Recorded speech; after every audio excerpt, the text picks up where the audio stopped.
اب اس مدے کے ہیں جو کہ ایک انٹرنیشنل نیوز بنا ہوا ہے اور اس کو بھرپور کوریج بھی مل رہی ہے، ڈسکشن ہو رہا ہے، تنقید کی جا رہی ہے۔ میں بات کر رہی ہوں کینیڈا اور بھارت کے جو آج کل تعلقات ہیں جو شدید کشیدگی کا شکار ہیں اور ان کے درمیان سفارتی کشیدگی جاری ہی تھی کہ اسی دوران ایک اور سکھ کو کینیڈا میں ہی قتل کر دیا گیا اور بھارت سے علیحدہ ملک کا مطالبہ کرنے والے سکھ رہنما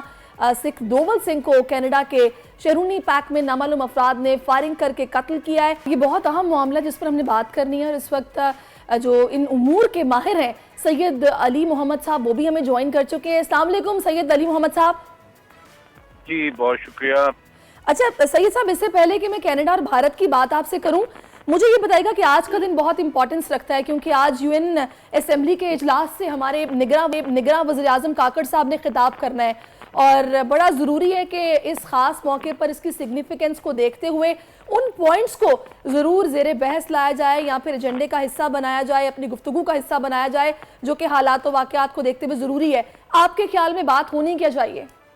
جی بہت شکریہ۔ میں مختصراً 5 نکات تجویز کروں گا جو کہ میں توقع کرتا ہوں کہ ہمارے عبوری وزیر اعظم اپنے خطاب میں یو این جنرل اسمبلی میں اس حوالے سے اٹھائیں گے۔ پہلی بات تو یہ ہے کہ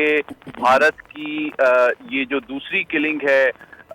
کینیڈا کے اندر ایک سکھ رہنما کی، اس سے یہ بات ثابت ہو جاتی ہے کہ یہ کوئی آئسولیٹڈ انسیڈنٹ 18 جون کا نہیں تھا، بلکہ یہ اس کی ایک تسلسل سے پالیسی ہے جو کہ پہلے تو وہ اپنے ملک کے اندر مائنورٹیز کو کا قتل عام کرتا تھا، پھر اپنے خطے میں ہمسایہ ممالک میں دہشت گردی پھیلاتا تھا، اب وہ عالمی سطح پہ نہ صرف دہشت گردی پھیلا رہا ہے بلکہ پولیٹیکل اسیسینیشن اور ٹارگیٹڈ کلنگ بھی کروا رہا ہے اپنے سیاسی حریفوں، مخالفین اور ہیومن رائٹ ایکٹیوسٹ کو پوری دنیا میں۔ پہلی بات تو یہ ہے۔ دوسری بات یہ کہ بھارت اب عالمی سطح پہ ایک بڑھتا ہوا عالمی امن کے لیے خطرہ بن چکا ہے، یہ ان کا سینٹرل آرگومنٹ ہونا چاہیے۔ اور جو تیسری بات ہے وہ یہ ہے کہ اب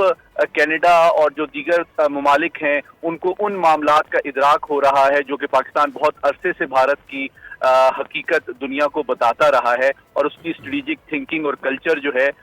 اس کے حقائق اب دنیا کے سامنے آ رہے ہیں۔ چوتھی بات یہ ہے کہ اب پوری دنیا، اب یہ مسئلہ صرف پاکستان کا اور جنوبی ایشیا کا نہیں ہے بلکہ عالمی امن کے لیے ایک بڑا چیلنج بن چکا ہے بھارت، تو اس کو عالمی سطح پہ تمام فورمز اور عالمی برادری کو مل کے سمجھنے، ڈیل کرنے اور ایڈریس کرنے کی ضرورت ہے۔ اور آخری بات یہ ہے کہ اب اگر کچھ غلط فہمیاں مغربی طاقتوں کو بھارت کے حوالے سے تھیں کہ وہ چین کو کنٹین کرنے میں مدد کرے گا، نہ صرف یہ کہ اس کی سیکیورٹی کمٹمنٹ بھی لمیٹڈ ہے اور بلکہ وہ خود ان کے ملک کے اندر دہشت گردی پھیلا رہا ہے، تو اب میں توقع کرتا ہوں کہ جو مغربی دنیا ہے یا مہذب دنیا ہے یا ہیومن رائٹس اور بین الاقوامی قوانین کے جو علمبردار ہیں ان کے لیے بھی یہ لمحہ فکریہ ہے کہ وہ بھارت کی ایک حقیقت سید علی محمد صاحب یہ بتائیے گا، یہ جو آپ نے 5 نکات آپ نے جن کی بات کی ہے بہت ہی اسٹرانگ اور بہت ہی ویلڈ پوائنٹس ہیں جن پہ بات ہونی چاہیے، اور اگر میری ذاتی رائے میں تو ان میں سے اگر کسی ایک پوائنٹ کو بھی وزیر اعظم صاحب نے آج ڈسکس کر لیا تو حاصل گفتگو ہو جائے گا۔ اس کے علاوہ بھارت کی جانب سے، ان کے فارن منسٹری کی جانب سے کینیڈا کو یہ پیغام دیا گیا ہے کہ جی آپ وہاں موجود سکھوں کے خلاف جو کہ خالصتان تحریک میں انوالو ہیں ان کے خلاف کارروائی کریں۔ تو یہ جو الٹا چور کوتوال کو ڈانٹے والی پالیسی ہے، اور پھر اس بلی کے گلے میں، جسے بھارت کہتے ہیں، اس بلی کے گلے میں جو ہے وہ گھنٹی امریکہ سے باندھ دی گئی ہے کہ بھارت کو تعاون کرنے کی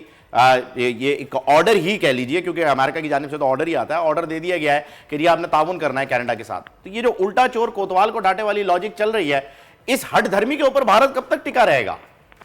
جی دیکھیے، اس کی بنیادی وجہ اس ہٹ دھرمی کی اپنی خجالت اور امبیرسمنٹ چھپانے کی ناکام کوشش ہے، اور میں یقین رکھتا ہوں کہ اس میں وہ کامیاب اس لیے نہیں ہوگا کہ دیکھیں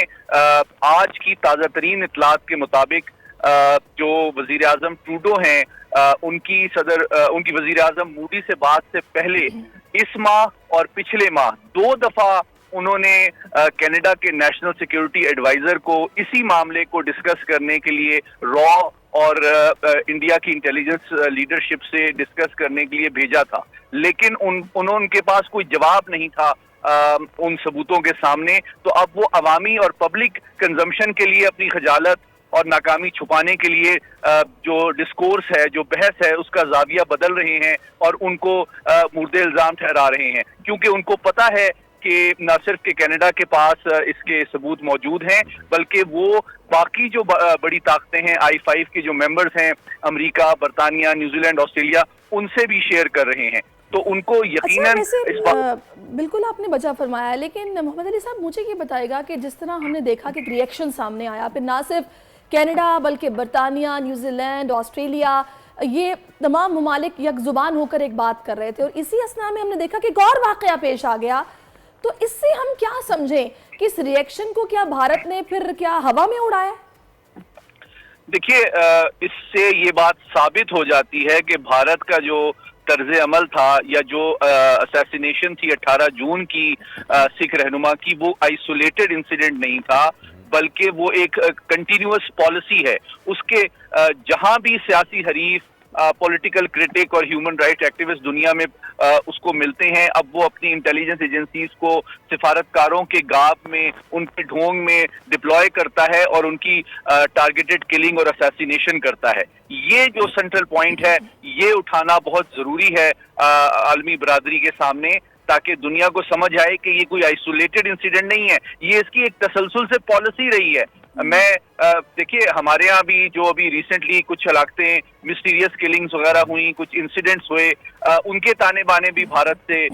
جڑتے ہیں۔ تو یہ جو چانکیا کی سوچ ہے، جو ان کا اسٹریٹجک تھاٹ اور اسٹریٹجک کلچر ہے، وہ بیسیکلی منہ وہ کہتے ہیں کہ بغل میں چھری منہ میں رام رام، اس کے مصداق ہے، اور یہی طرز عمل اب دنیا سے اور بتائے گا، کیونکہ میرے ذہن میں یہ سوال ابھی سے پہلے جب ہم UN اسمبلی کے اجلاس کی بات کر رہے تھے تب آیا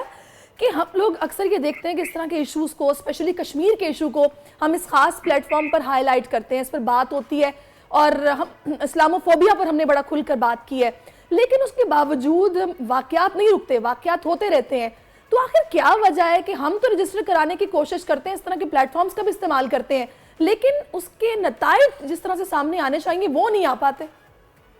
بہت اہم سوال آپ نے کیا۔ میں سمجھتا ہوں کہ بتدریج اب یہ صورتحال میں ایک بہت اہم تبدیلی آ رہی ہے، اور یہ مثبت تبدیلی ہے 3 وجہ سے۔ پہلی بات تو یہ ہے کہ دیکھیے اب یہ صرف مسلمانوں کا یا پاکستان کا مسئلہ نہیں ہے بھارت، بلکہ بھارت تمام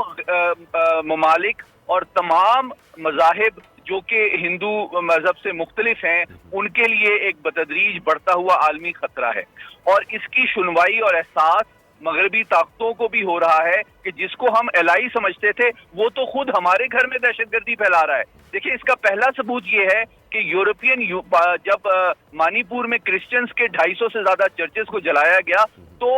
مغربی یورپ کو یہ احساس اور ادراک ہوا کہ بھائی یہ تو عیسائیوں کو بھی مار رہے ہیں، پہلے تو چلو مسلمانوں کو مارتے تھے تو ہمیں کوئی فرق نہیں پڑتا تھا، لیکن یہ تو عیسائیوں کو بھی مار رہے ہیں۔ تو پھر یہ بات یورپین پارلیمنٹ میں اٹھائی گئی، یورپ کو اس کا احساس ہوا۔ اب کینیڈا کے اندر جب وہ ایک تسلسل کے ساتھ دہشت گردی اور ٹارگیٹڈ کلنگ پھیلا رہا ہے، تو اب بتدریج جو مغربی طاقتیں ہیں وہ زیادہ حقیقت پسندانہ انداز میں بھارت کو دیکھیں گی، سمجھیں گی اور ڈیل کریں گی، اور ان کی جو توقعات تھی کہ وہ چین کے خلاف ایک اسٹریٹجک ایلائی بنے گا، میں سمجھتا ہوں اس میں بھی ایک حقیقت پسندانہ علی صاحب یہ بتائیے گا کہ اب اس کا جو اینڈ ریزلٹ ہوگا، مطلب اب یہ چیز تو ثابت ہو چکی ہے، کینیڈا کے پرائم منسٹر نے جو ہے پریزیڈنٹ نے یہ بات کلیئر کر دی ہے کہ جی بھارت انوالو ہے، ان کے سفارت خانے سے پورے سٹاف کو بھیج دیا گیا، جیسا کہ ابھی آپ نے اپنے ایک جواب میں ذکر بھی کیا تھا کہ سفارت خانے سے جو ہے اسپائس انوالو ہوتے ہیں اور را کے ایجنٹ جو ہیں وہ انوالو ہو کے یہ کام کرتے ہیں، تو انہوں نے سب سے پہلے اسی جگہ کو خالی کرا لیا ہے۔ میں یہ جاننا چاہ رہا ہوں کہ اس کا اینڈ ریزلٹ جو ہے وہ کیا پہنچے گا، اور کس طریقے سے جو ہے وہ اب بھارت کے اوپر کیا سینکشن لگانے کے لیے جائے گا کینیڈا، یا اس سے اپنے سفارتی تعلقات ختم کر دے گا؟ اس کا ریزلٹ کیا نکلے گا؟